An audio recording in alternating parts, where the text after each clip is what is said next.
बोले गुरु गोरखनाथ की। गुरु गोरखनाथ माता बाचल को वरदान देने का वादा कर देते हैं और कहते हैं माता जब तक मैं वापस ना आऊं,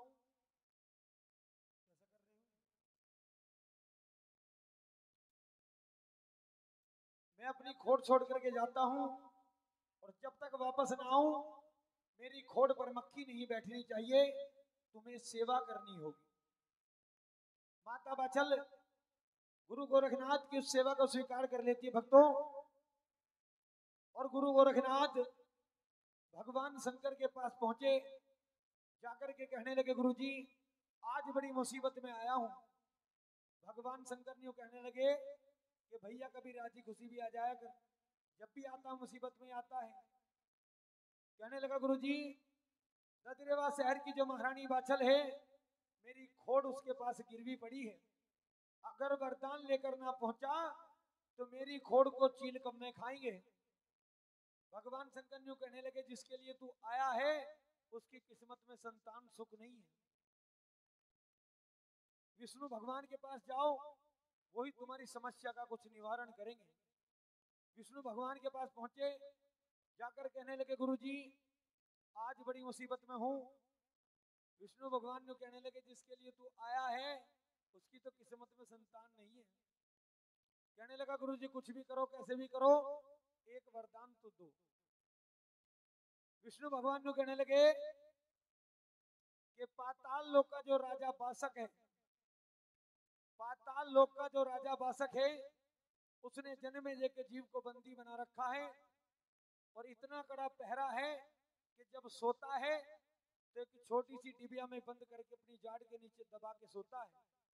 अगर तू उसकी बंद छुड़ा दे तो तेरा भी काम हो जाएगा। गुरु गोरखनाथ को आदेश की देर एक मक्खी का रूप धारण किया और पाताल लोक में प्रवेश कर जाते हैं। भक्तों पलंग पर सोया राजा बासक जाकर के उनकी नाक में प्रवेश कर जाते हैं और इतनी खुजली पैदा कर दी कि जब छींक आई तो डिबिया निकलकर बाहर। गुरु गोरखनाथ अपने असली रूप में आए और डिबिया उठाई पाताल लोक से बाहर। भगवान शंकर के पास पहुंचे, कहने लगे गुरु जी अब क्या करूं कि अलख जोत पर ले जाकर के इसकी भस्मी बना ले, 2 कला मैं मिलाऊंगा, 2 कला पार्वती मिलाएगी, 2 कला तुम मिलाना और गूगल में मिला करके महारानी बाचल को दे देना।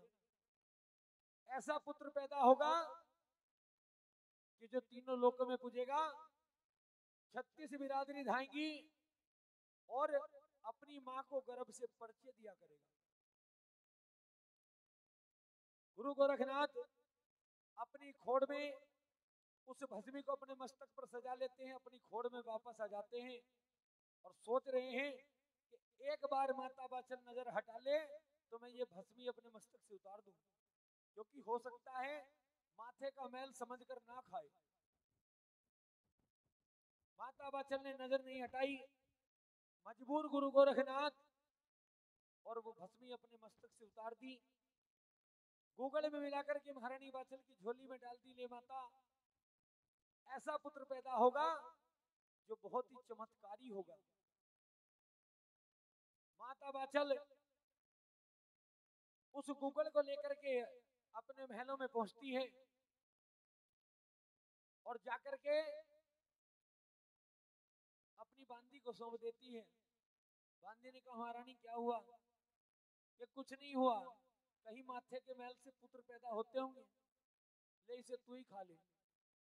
बांदी ने कहने लगी कि इस महल में हम सभी बांझ हैं, एक काम करते हैं इस सिल पर इसे पीस लेती हूँ और थोड़ा थोड़ा सब खा लेते हैं। ऐसे ही किया, सबसे पहला भाग महारानी बाचल को दिया और सभी ने खाया।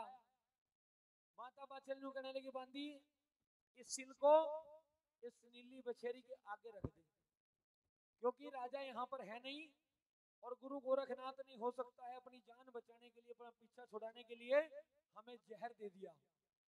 अगर हम मर गए तो ये बेचारी तड़प तड़प कर अपने प्राण त्याग देगी। बांदी ने वो सिल उठा करके बछेरी के आगे रख दी। कृपा गुरु गोरखनाथ की कि सभी गर्भवती हो गई। बोलो गुरु गोरखनाथ की। अब धीरे धीरे समय गुजरने लगा और उधर राजा जेवर के आने का समय हो गया। राजा जेवर वनों से तपस्या करके वापस आए। जब अपने महल की ड्यूटी पर पहुंचे तो सामने बहन छबील से भागकर कोड़ी भर लेती है, रोने लग जाती है, भैया अब इन महलों में, इस राज्य में तेरा कोई सम्मान नहीं होगा। ये क्या हुआ कि तुम्हारी जो महारानी है वो साधुओं का बच्चा लिए घूम रही है, 12 साल तक साधु में रही है, अब तेरा कोई सम्मान नहीं होगा। राजा जेवर ने जब इतनी बात सुनी कि महारानी बाचल गर्भवती है तो दौड़कर महारानी बाचल के पास पहुंचे, बड़े लाड लड़ाए। लेकिन जब नगर में घूमने के लिए निकले तो तरह तरह के ताने सुनने को मिले और महारानी बाचल को दिसोटा दे देता है कि अब तुम मेरी रानी नहीं रही, जहां भी तुम्हें तुम्हारा राम ले जाए चले जाओ। जब ससुराल में कोई ठिकाना न बचे तो एक ही ठिकाना बचता है, अपने पिता के घर का।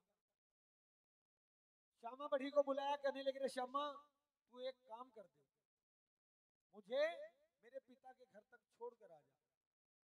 श्यामा बड़ी ने कहने लगा, माँ मेरे पास में तांगा तो है लेकिन बैल नहीं है।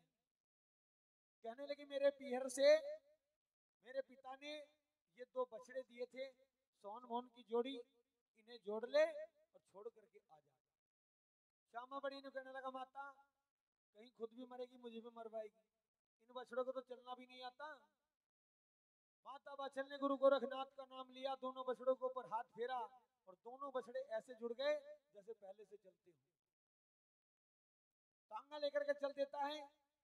महारानी बाचल ने कहने लगी, श्यामा एक काम कर दे, इस तांगे को राजा की कचहरी के आगे से निकाल दे, हो सकता है राजा को दया आ जाए, मुझे रोक ले। आज भी मन में विचार कर रही है। निर्दय राजा ने दया नहीं दिखाई और तांगा चलता चलता सिरसापट्टम शहर, ददरेवा शहर से बाहर हो जाता। उधर पाताल लोक में सोया राजा बासक अपने पलंग से नीचे गिर जाता है। कामा धामा रानी ने कहने लगी, महाराज क्या हुआ? कि वही हुआ जिसका डर था, हमारा दुश्मन इस दुनिया में आने की तैयारी कर रहा है। कहने लगी, तो महाराज क्या हुआ? इतने सारे जहरीले कीड़े हैं, किसी भी एक नाग को भेज दो और जहां है वहीं पर डसवा दो। कहने लगे कि ददरेवा शहर की महारानी बाचल के गर्भ में पल रहा है और इस समय दिसोटे में है। अपने भांजे ततिक नाग को बुलाया, रे ततिक तू मेरा एक काम कर दे। कहने लगा, मैं काम तो कर दूंगा लेकिन मेरे पास में तो जहर ही नहीं है। सारे नागों को बुलवा लिया और एक कुंड के अंदर सभी का जहर निकलवा दिया। ततिक नाग ने वो जहर पिया और एक ब्राह्मण का रूप धारण करके तांगे के पीछे पीछे चलने लगा। यूं कहने लगा, माता मैं 3 दिन का भूखा हूं, मैंने कुछ नहीं खाया, मुझे अपने तांगे में बिठा ले। सीधी साधी माता बाचल उस ब्राह्मण को अपने तांगे में बिठा लेती है। चलते चलते थकान होने लगी। माता बाचल ने कहने लगी, श्यामा एक काम कर दे, इस तांगे को इस वृक्ष के नीचे रोक दे, ये बछड़े भी आराम कर लेंगे और हम भी आराम कर लेंगे। ऐसा ही किया। ततिक नाग ने सोचा मेरा काम हो गया। श्यामा थोड़ा सा भोजन लेकर के आया था। कहने लगा, माता थोड़ा सा भोजन तुम ले लो, थोड़ा भोजन मैं कर लेता हूँ, ये राजा का भोजन नहीं है, ये मेरा भोजन है। माता बाचल ने जैसे ही हाथ बढ़ाया, ब्राह्मण यूं कहने लगा, माता मैं 3 दिन का भूखा हूँ, मैंने 3 दिन से कुछ नहीं खाया। माता बाचल भोजन ब्राह्मण को सौंप देती है और लेट जाती है। अपने मुख पर पल्लू डाल लिया। ततिक नाग ने सोचा अब मेरा काम हो गया। अपने जब श्यामा भी सो गया, अपने असली रूप में आया और सारा जहर अपने फण में भर लिया और जाकर के माता बाचल की छाती पर बैठ जाता है। इंतजार करने लगा, एक बार माता बाचल जम्भाई ले तो डंक सीधा जीभ पे लगाऊंगा। एक ही बार में काम खत्म। लेकिन गर्भ के अंदर पल रहा वो गर्भ दीवाना सारा नजारा देख रहा था। पहले ही गुरु गोरखनाथ ने कह दिया था कि गर्भ से परिचय दिया करेगा। अपनी मां को सपने में घेर लिया। उधर ततिक नाग ने दोनों बछड़ों को डंक लगा दिया। दोनों बछड़े मूर्छित हो गए। अपनी मां को सपने में घेर लिया, कहने लगा मां ज्यादा नींद आ रही है। जब मां का नाम सुना तो माता बाछल का हृदय फूला नहीं समाया। कहने लगी बेटा तू कौन है? कि मैं तेरे गर्भ में पल रहा तेरा पुत्र हूं। मेरा दुश्मन तेरी छाती पर बैठा है। अगर एक बार तूने मुख खोल दिया तो ना तू बचेगी ना मैं बचूंगा। कहने लगी अब क्या करूं? कि मेरे गुरु का नाम ले और इतने जोर का झटका लगा कि इसकी नस नस चटका दे। माता बाछल ने सपने सपने में गुरु गोरखनाथ का नाम लिया और इतने जोर का झटका मारा कि जाकर माता बाछल के पैरों में पड़ा और वहां से अपनी जान बचा करके भाग गया।